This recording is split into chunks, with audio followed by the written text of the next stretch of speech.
welcome to the shop. I've just been cleaning up one of my chisel planes and thought I'd do a little video about them to help show you guys what their uses are and a little bit about their history and a little bit about how to tell what type of chisel plane you've gotten your hands on when you find it at some flea market or yard sale.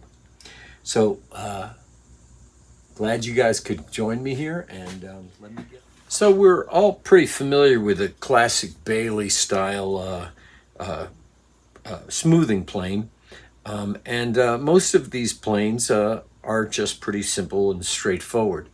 Some of them have an opening on the side and the iron extends all the way out to the edge, as this 10.5 does, and that's so that you can do a rabbet with it and the blade will cut all the way to the edge. Well, the other concern is that this iron comes out here, but it won't go all the way to the front. So this is as close as you can get to, if say you're planing something and you want to get all the way into an inside corner, this stops you from doing that by this distance. There are smaller planes that you can use, but they still have this distance to stop you. So this is where a chisel plane comes in handy, and the purpose of a chisel plane is to allow you to go further in, and this isn't there, and so that you can get your iron all the way tight up against something that's protruding out and stopping you from going further. I pulled out a few things for us to look at to show you an example of where these planes won't normally get into. In this case here, this is a hatch for a ship that I'm making out of teak. And when these two are joined together, there's certain areas here that this plane cannot get into. You can see that this will stop it from going any further. So if I want to clean up this edge here, my option is to use a chisel to clean up that area, or to use a chisel plane and get in further than normal. Also, even in this curve here, let me turn it this way so you can see. Even in this curve here, if I want to get all the way down in here, again, this plane will stop right there and the iron will only go this far. So these are the type of things that I'd use a chisel plane or a chisel to get into, because I can't get in there with an average plane. The same thing with something like this chair. You can see that because these rungs are here, if I want to do any cleaning up in here, again, it has to be done either with a chisel, sandpaper, which I wouldn't do, or a chisel plane. So let me show you an example of a chisel plane. This is the plane that we're going to be talking about predominantly, this 97 Stanley chisel plane, and you can see that the iron goes all the way to the edge right up here, and there's nothing in front of it blocking it from going in. But before we get to that, I want to show you an example of a plane that can be modified to use as a chisel plane. This is a 278 Stanley. I've taken the fence off of it and I've loosened up this screw here, and this is designed normally as a rabbet plane or a filister. And then when you remove this screw here, the front nosing comes off completely, so that it winds up giving you a chisel plane. This is one of my favorite Stanley planes there is.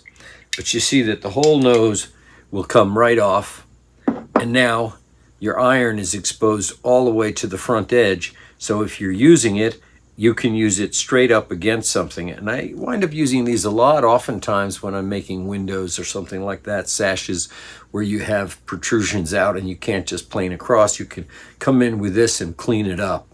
So there's an example of a chisel plane or a modified filister rabbet that works as a chisel plane, doing the same purpose that we want these planes to do. Now, here's another use for a chisel plane. And you could just use a regular plane unless something is there to stop you. But what a chisel plane does is it acts like a chisel, but it gives you more control.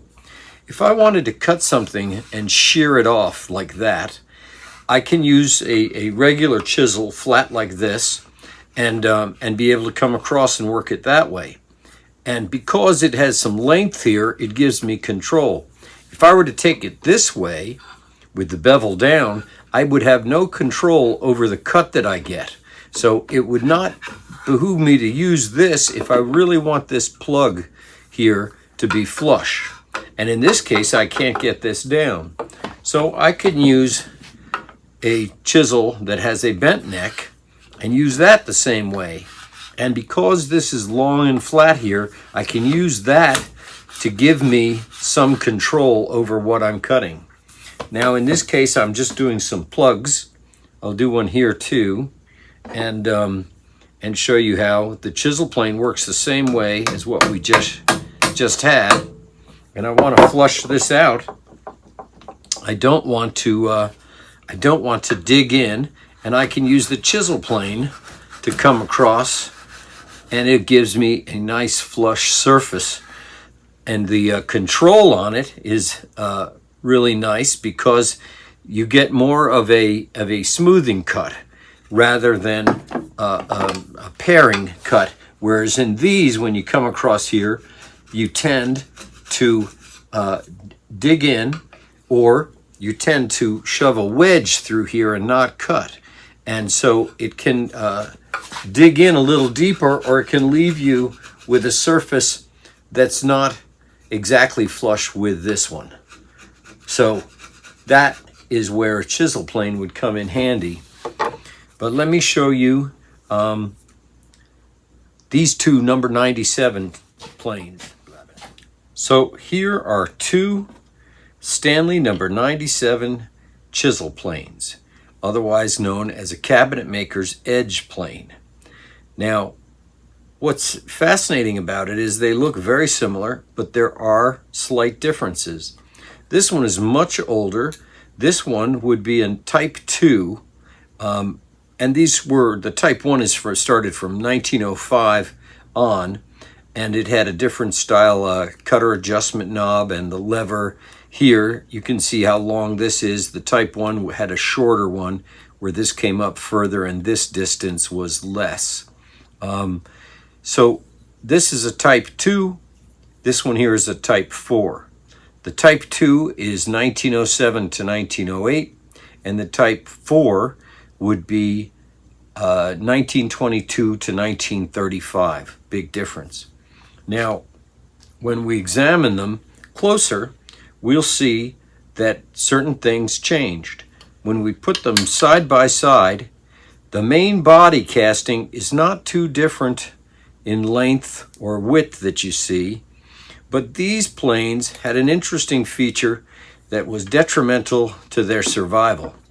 And that is, I'll turn this around, that you have a flat surface for the sole coming across here, and then you have this area here cut away so that you can reach in for your depth adjuster. The problem is that a great many of these would fall, and they would crack and break right across here because they were very thin and fragile. So one of the big changes that they made was to put two little buttresses inside this open part here, one on this side and one on this side, still allowing you to reach in to adjust, but reinforcing this part, the side cheek to the sole. They also had to make the knob a little smaller when they did this change because the larger knob would be difficult to adjust. Not sure you can see that very well, but basically this is smaller, and these two mounds here are to protect this from snapping across. We'll get into a few more differences here. On this Type 2, you can see that this has a cast control knob for your depth adjuster, and it has Stanley name on it. You can see that in the close-up. But on the original Type 1, this had what was called a faucet knob, more similar to the knob that's on the chamfer plane, and looked more like an outdoor faucet handle. And that was replaced by the time they got to this one here. Also, it has a rosewood rear knob as opposed to the front knob on most of the Bailey planes. Similar knob, and that knob has a brass barrel nut going through and holding it down. On the body, it says Stanley number 97 right on the back here, and so does the number 4, but later the number 4 had added below that Made in USA right here.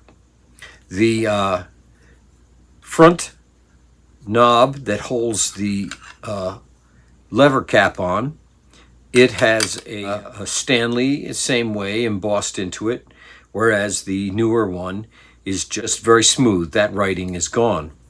So if we take this off, and this is the earlier one, we can see that the mark on it says Stanley Rule and Level. And the iron is controlled up and down by these grooves back here. In this earlier one, these grooves vary in length. They're not all equal. And later, when you get to the other one, you'll see that they are much more in line with each other. So this is the older iron here. And on the piece here that moves up and down, it has on it the patent date of patent 31300 on here.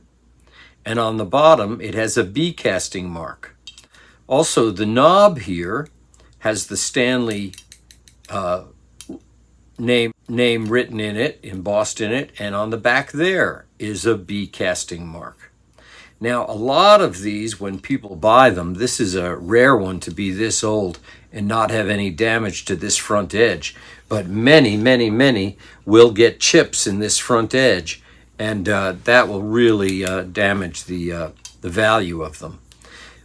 You can see here with this off that there is nothing in here to help support that part that I was talking about, no buttress. So this is the earlier one. It's got a beautiful rosewood knob, and let me show you how this goes on. You basically put this on, and when I put it on, I always like to pull it back one so that it's not protruding out the front. So I set it onto the piece. It should lay flat, and then I use this to back it off, and thereby all it has to do is be able to go behind that edge, and then I'm fine with it. I can always push it forward when I'm ready to use it, but I prefer not having the blade straight out like that. Bring this gently in, and you don't need to over tighten this. If you over tighten this, you could probably crack this around here.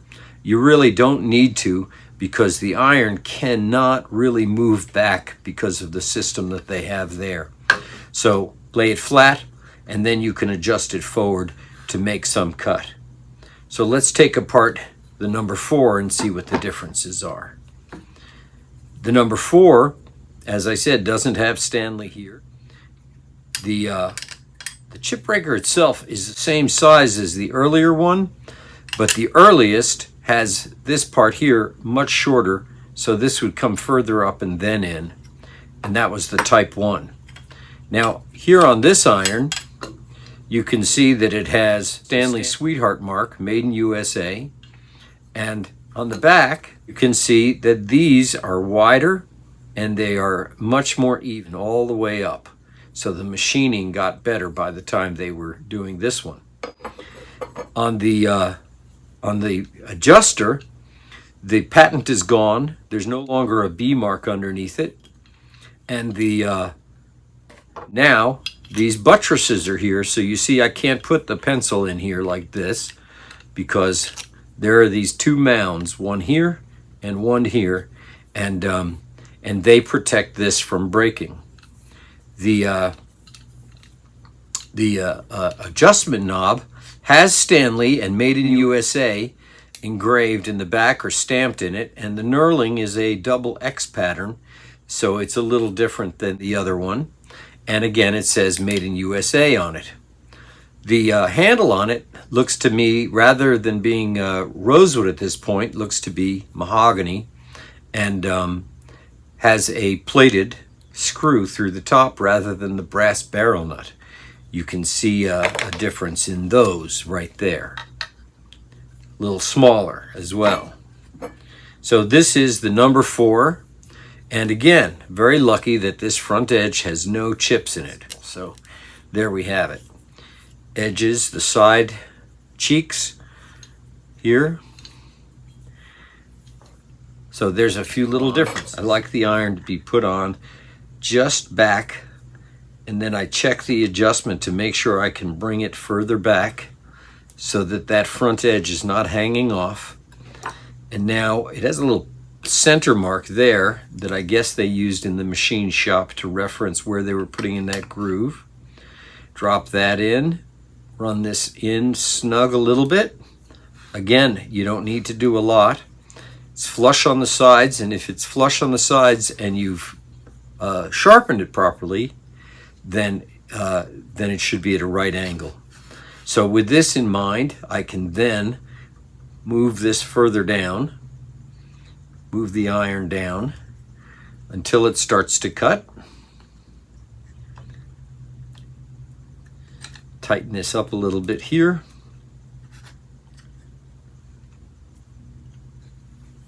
And you can see get my grain right on this plug.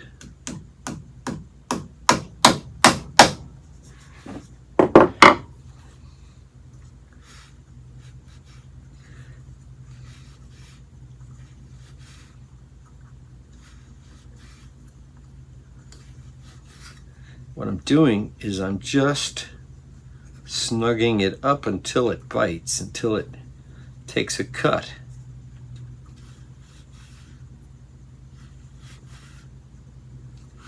There we go.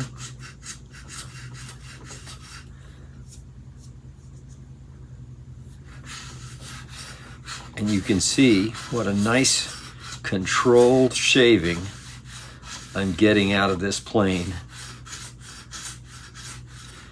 And this is perfectly flush.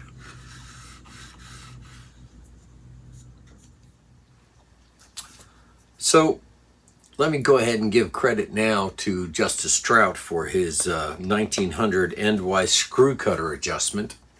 The balance of the plane, I don't see anybody attributed to the patent for the plane itself, but Trout did invent and holds the patent on that adjustment screw.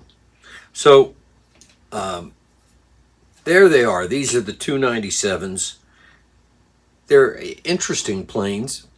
They're not necessary planes in the sense that you have to have one to complete a lot of projects, but they do come in handy for little areas where you really want to control the cut underneath something and going all the way up abutting something.